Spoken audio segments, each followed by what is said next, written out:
Upon checking my phone, I saw that I had 13 missed calls. They were all from my mother-in-law, Martha. Not again. As I was pondering this, my phone vibrated once more. "Hello," I said upon answering the call. Martha raised her voice in anger. "Excuse me, isn't the allowance for this month $3,000 due?"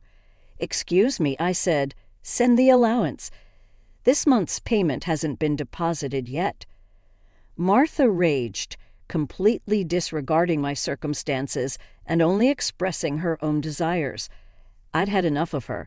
Even in this situation, she doesn't reflect on her words and actions, does she?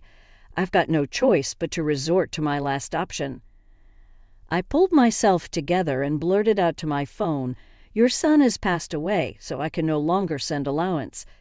My name is Jennifer Smith, 32 years old. I'm a busy working woman at a major financial firm and also a housewife. I got married about 2 years ago. I met my beloved husband, Mark, through our shared hobbies.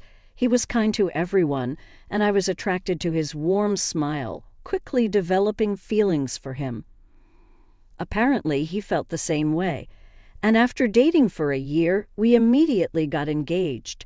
We both believed that we wouldn't meet anyone better than each other.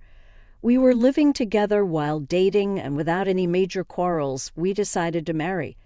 Everything went smoothly for us, but here's where a problem arose. That was Martha, my mother-in-law.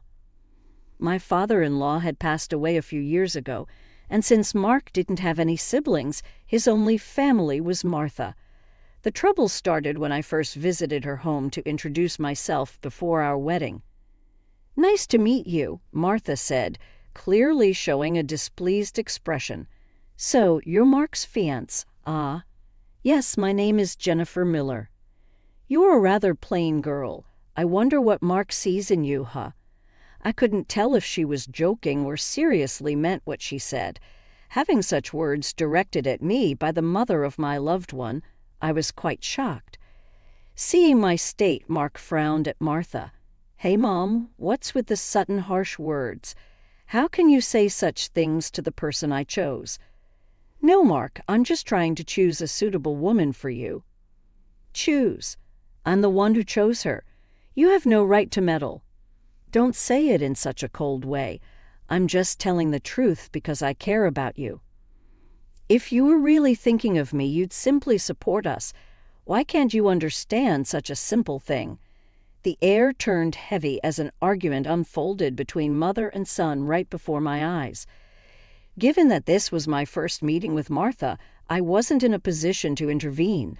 Although the atmosphere remained awkward, we ultimately managed to express our intent to marry. As we were leaving, Martha called out to Mark, sounding somewhat disgruntled. "Mark, can I have a word? You're going to keep that promise after you get married, right?" "What promise?" "You know about the allowance." "That? Yes, I'll be sure to take care of that. Can we not discuss it here, please?" "Well, I was just asking." Throughout, the atmosphere between my husband and his mother was tense, and the air was thick with discomfort in the car on the way home. I asked Mark about the thing that had been bothering me. "Hey, Mark, about the conversation you had with your mom as we were leaving." "Yeah, I should have told you about it, Jennifer." "I heard something about an allowance. After my dad passed away, I've been sending money to my mom every month." "How much?" $2,000. $2,000. I couldn't help but raise my voice in surprise. He then sighed deeply and began to speak slowly.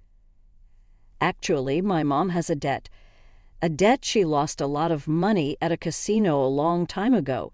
She's still paying it off, and because her health isn't great these days, she spends a lot of time at home. But she still needs money to live on." "Right, but $2,000? Isn't that a bit too much?" "If I try to lower the amount, she keeps calling me over and over. And no matter what, a mother is still a mother. I worry about her living alone." "I see. Mark is really devoted to his mother. But of course that makes sense. Since his father passed away, Martha has been the only family he has left. Regardless of her character, she still is beloved mother. At that time, I only thought of my husband as a kind person. 2 months after our wedding, during my lunch break one day, I received a phone call on my smartphone. The call was from Martha. "Hello. Jennifer, long time no see. Can we chat for a bit?" "Yes, what can I do for you?" "Well, I was hoping you could start sending me money." "Excuse me." I was so taken aback she couldn't find the words to respond. However, Martha seemed excited to continue the conversation. "You mentioned before that you're working for a financial company, right? That means you have a good salary, doesn't it?" "Well, not exactly." "What? You're lying to avoid giving me money." "That's not what I mean." "Then what is it?" "But Martha, you're still receiving financial support from Mark, aren't you?" To my question, Martha responded in defiance. "So what?" Jennifer sternly stated what she felt. "Martha, receiving $2,000 monthly support is a big deal, and yet you're asking for more." Really, you think so?" "If you were to send me an additional $1,000, I could avoid burdening Mark." "What do you mean by that?" "Well, I have Mark as a guarantor for my debts. If I fail to make payments, the debt collectors will go after him. Do you understand? But aren't you using part of Mark's $2,000 to pay back the debt?" "I'm short. I haven't told Mark, but I have a significant amount of debt." From Martha's tone, it was apparent that this was a fact. Even her husband was unaware. Having children in the future would increase our expenses. In addition to that, taking over Martha's debt was not an easy task. But if Martha's payments fall behind and the debt falls onto Mark, the interest will likely have accumulated significantly by that time. If I refuse to send money, it would eventually become a problem for my husband as well. It was better for Martha to pay off her debt now. Thinking along those lines, I reluctantly agreed to Martha's proposal. "All right, I'll start sending you money." "Really? Good God, Jennifer, I knew you would say that." "The total, with Mark's contribution, will be $3,000. But this means you can pay off your debt, right?" "Yes, of course." "I should be able to pay it all off in about a year, you promise, right? You'll make sure to pay off all your debts." "I get it, so I'll be expecting it from this month onwards." Martha ended the call abruptly. Physical exhaustion from work combined with this emotional burden only added to my stress. $1,000 a month? That's gonna be rough, but it's also to prevent future problems for us. After all, if Martha can't make a living, it will upset Mark as well. That night, I promptly reported the matter to my husband. He told me I didn't have to do this, but I had already given my word to Martha, and it was a decision made for our future well-being. Mark expressed his gratitude and understanding, even as he maintained a sorry expression throughout. Time flew by, and 2 years have passed since then. The financial aid we thought would end in a year is still ongoing, and even now we are transferring $3,000 every month to Martha. What's more, about 2 months ago, Mark fell ill and has been unable to go to work. He's on sick leave, so he's receiving disability benefits, but it's a mere pittance compared to his previous salary. Last month, I managed to transfer $3,000 to Martha from my savings, but it would be very challenging if this situation continues. And unbelievably, Martha has not once come to visit her sick son. We have told her about his hospitalization, but she doesn't show up to see him and only contacts me to ask, "You're still sending the money, right?" I was so angry that I decided to confront Mark about the issue. "Mark, listen, don't you think it's wrong that Martha is only concerned about money even though you're in such a state? We need to think seriously about what to do going forward." "Yeah, I've been thinking the same thing. I don't want to put more strain on you, Jennifer." This month, too, she's been bombarding me with calls and messages asking if we've sent the money yet. "Are you serious? How can she only think about money when her own son is sick?" Mark showed his anger at his mother. his face slightly worn. Then, as if he had an idea, Mark exclaimed, "That's it," and wore a sly grin. "What is it, Mark?" "Well, this is our last resort. I've come up with something. Something good. Yeah, for my mom." What Mark suggested was a plan I could never have imagined. Although it could be called inappropriate, that seemed to be the only way to make Martha understand. A few weeks later, Mark was discharged from the hospital. Martha didn't reply to any of our messages, so we didn't tell her about Mark's discharge. In the last 2 weeks, Martha has been relentlessly demanding money. There's no point in sending money to a mother who doesn't even worry about her son. While Mark and I were enjoying a cup of tea, a message came in on my phone. Upon checking, I found 13 missed calls from Martha again. As I thought, so my phone vibrated again. It was another call from Martha. "Hello." I turned on the speaker microphone so that Mark could hear, and Martha started shouting right away. "Listen, where's the $3,000 for this month?" "Excuse me, that's right. The money for this month hasn't been transferred yet." "Martha, do you realize Mark is no?" "I don't care if he's in the hospital or whatever. It's none of my business. You're working at a good place, right? You must have plenty of savings. Hurry up and transfer it here." Martha was shouting angrily. Eventually, she said something unbelievable. "Listen, since you married Mark, if he can't pay, you have to pay me. Understand? If you refuse, I'll make you the guarantor. Got it?" At that moment, something inside me snapped. She was displaying her desires openly, without considering our situation at all. I had reached my breaking point with her. Now I had no choice but to resort to the last resort. I firmly declared into my smartphone, "Mark has passed away. I can't send you any more money." At these words, Martha blurted out, baffled, "What?" Yes, this was the last resort that my husband suggested. Lie to Martha about Mark's death and observe her reaction. If she showed any sign of sadness, if she reflected on her behavior and apologized, we would continue to support her financially. But if she didn't reflect, if she demanded money, we would sever ties completely. Deep down, I thought that even a money-grubbing woman like Martha would deeply reflect on her actions if she were told that her own son had died. But the very next moment, Martha burst into loud laughter. "Yay, what's so funny?" "Well, isn't it obvious? If Mark is dead, that means his inheritance will be distributed to me too. Excuse me, I've been looking into it since I heard that Mark was sick. Listen here, 2/3 of Mark's assets are yours, but 1/3 is mine." I was at a loss for words. I never thought that when she first heard that her son was sick, she wouldn't look into treatment, but into how the inheritance would be divided. My anger surpassed. I was simply dumbfounded. My husband seemed to feel the same way, and as our eyes met, he slowly nodded.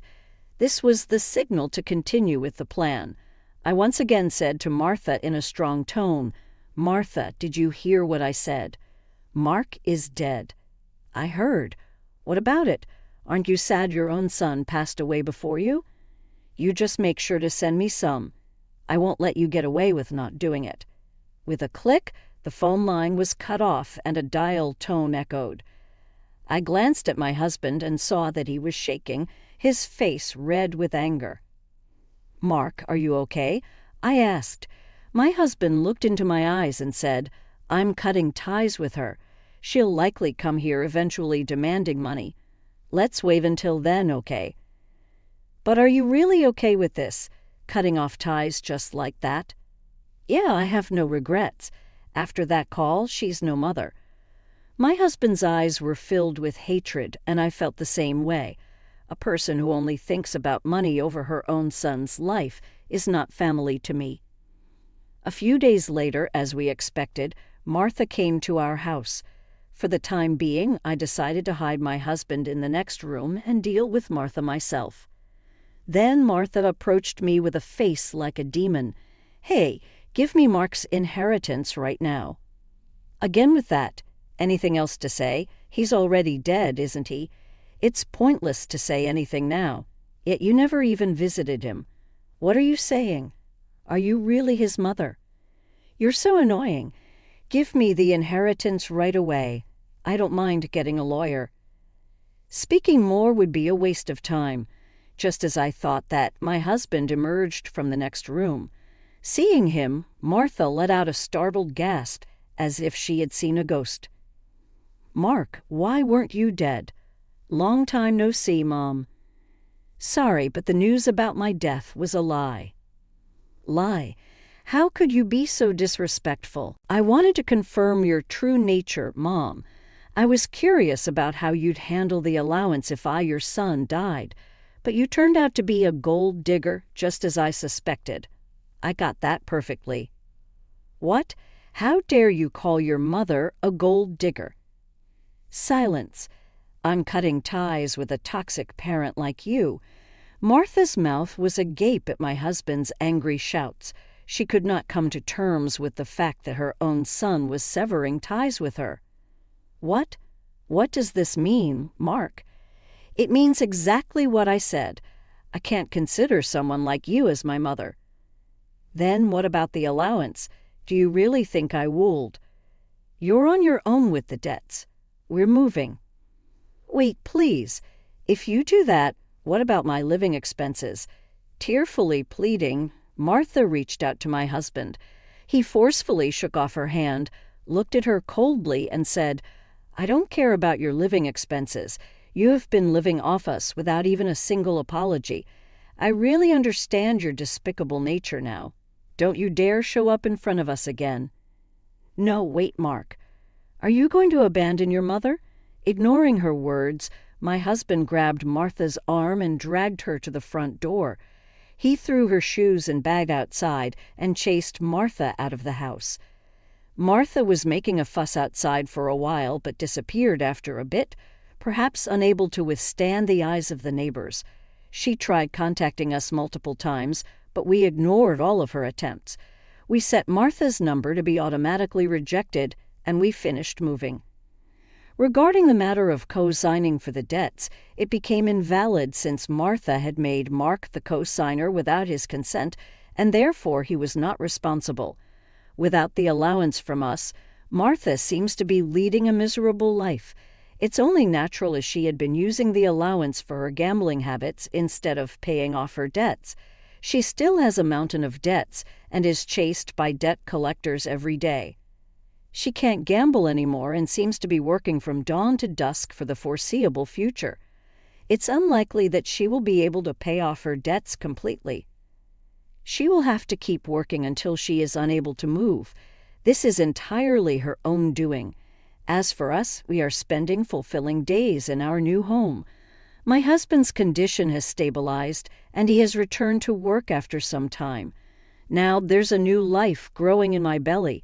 We're going to have an additional member in our family next year. From now on, we want to spend happy days as a family of 3.